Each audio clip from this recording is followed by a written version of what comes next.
So, let me ask you something. What does it say about a team when a player who had already walked away from a game, who had hung up his cleats, who had moved on with his life, suddenly decides that this franchise, this moment, this opportunity is worth coming back for? Darren Waller didn't just unretire. He didn't just sign with the first team that called. He chose the Miami Dolphins. He took a pay cut to do it. He waited through a hip injury that kept him sidelined for weeks. And tonight, when he finally steps onto that field against the Jets, it won't just be a comeback. It'll be a statement. Here's the real question. What did Waller see in Miami that made him believe this was a place he could finish his career the right way? Let's go back to the beginning. June 2024. Darren Waller, a three-time Pro Bowler, had just wrapped up a season with the New York Giants that was, frankly, a shadow of what he used to be. The numbers weren't terrible, but they weren't him. 52 catches, 552 yards, 0 touchdowns. For a guy who had once been one of the most dominant tight ends in the league, it had to sting. So he walked away, retired, called it a career. The Giants moved on. The NFL world nodded in respect. And then something happened. Waller realized he wasn't done. Not because he needed the money, not because he missed the grind, but because he missed the game, the competition, the thrill of being in the moment when the ball is in the air and the outcome hangs in the balance. That feeling? It doesn't just disappear. And for Waller, it was stronger than the pull of retirement. But here's the thing. He didn't want to come back for just any team. He wanted Miami. Now, this is where things get interesting. Because when Waller decided he wanted to play again, he wasn't a free agent. He was still property of the New York Giants. And the Giants, who were in the middle of their own rebuild, had no real reason to bring him back, especially not at his previous salary. So Waller did something you don't see every day in the NFL. He orchestrated his own exit. The Giants could have dug in their heels. They could have demanded more. They could have told him to stay retired. But instead, they worked out a deal. A 6th-round pick. That's all it took for Miami to acquire the rights to a player who, just a few years ago, was one of the most feared tight ends in football. Why would New York let him go so easily? Because they had no use for him. Waller wasn't part of their future. And if he was determined to play again, why not get something in return? Even if it was just a late-round flyer? For the Dolphins, though, this was a no-brainer. A 1-year, $5 million deal for a player who, when healthy, is a nightmare for defenses. At 6 feet 6 inches, 255 pounds, with the hand of a wide receiver and the physicality of an offensive lineman, Waller in his prime was unstoppable. And while he's not that guy anymore, even a fraction of that player is worth a gamble. But the real question is, why Miami? Let's cut to the chase. Waller didn't pick the Dolphins because of the beaches or the nightlife. He picked them because of one man, Tua Tagovailoa. Think about Waller's career. He's always been a quarterback's best friend. In Las Vegas, he was Derek Carr's go-to guy. In New York, he was Daniel Jones' most reliable target in the red zone. And now in Miami, he's walking into an offense that already has Tyreek Hill, Jalen Waddle, and Raheem Mostert, a group that's fast but not necessarily big. Tua is one of the most accurate passers in the NFL, but he's not a deep ball specialist. He thrives on timing, precision, and trust. And who better to give him that than a veteran tight end who's built his career on being exactly where he needs to be, exactly when he needs to be there? Waller isn't coming to Miami to be the star. He's coming to be the missing piece. The Dolphins' offense is explosive, but it's also predictable.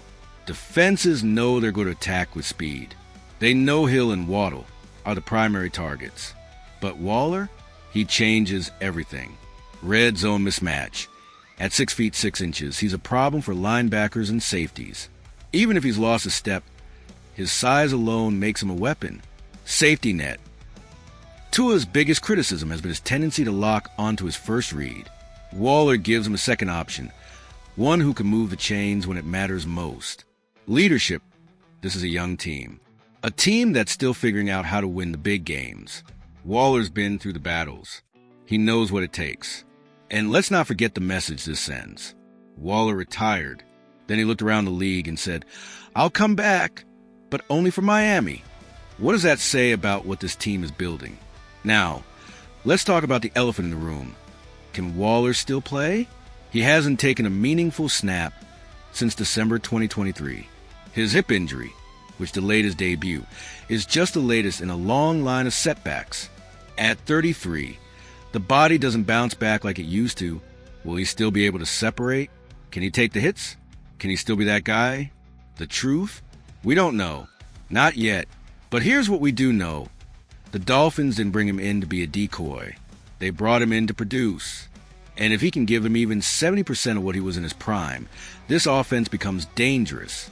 Picture this. Tyreek Hill stretching the field vertically.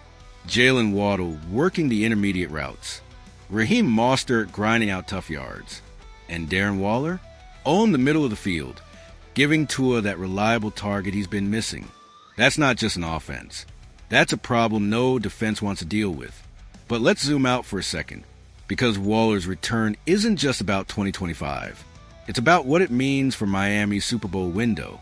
The Dolphins have the talent. They have the quarterback. They have the speed. But they've also got questions.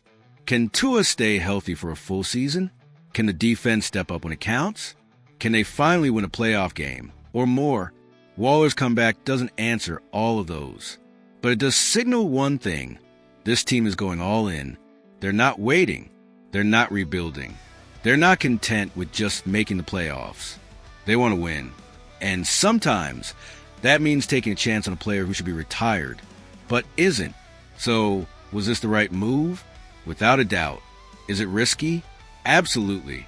Waller might not be the same player. His body might not hold up. The hip injury might linger.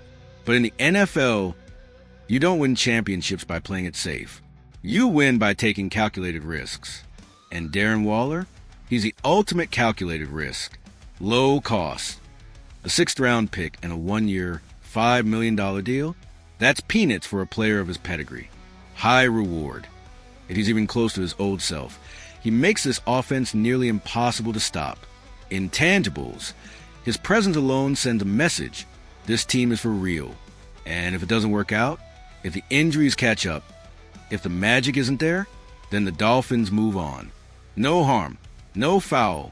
But if it does work, then Miami might just have found a final piece to a puzzle they've been trying to solve for years.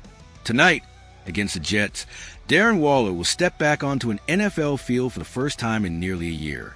The lights will be bright. The crowd will be loud. And every Dolphins fan will be watching, wondering, is he still him? Because if he is, even a little bit, this isn't just a feel-good story about a player making a comeback. This is the moment Miami's offense goes from great to unstoppable. So, what do you think? Is Waller the missing link for this Dolphins team? Or is this just a short-term gamble that won't pay off in the long run? And here's the bigger question. If Miami does make a deep playoff run this year, will we look back at Waller's return as the moment that changed everything? Let me know in the comments. And if you're as excited about this as I am, make sure to like, subscribe, and hit that notification bell. Because the Dolphin season just got a whole lot more interesting. And trust me, you won't want to miss what happens next.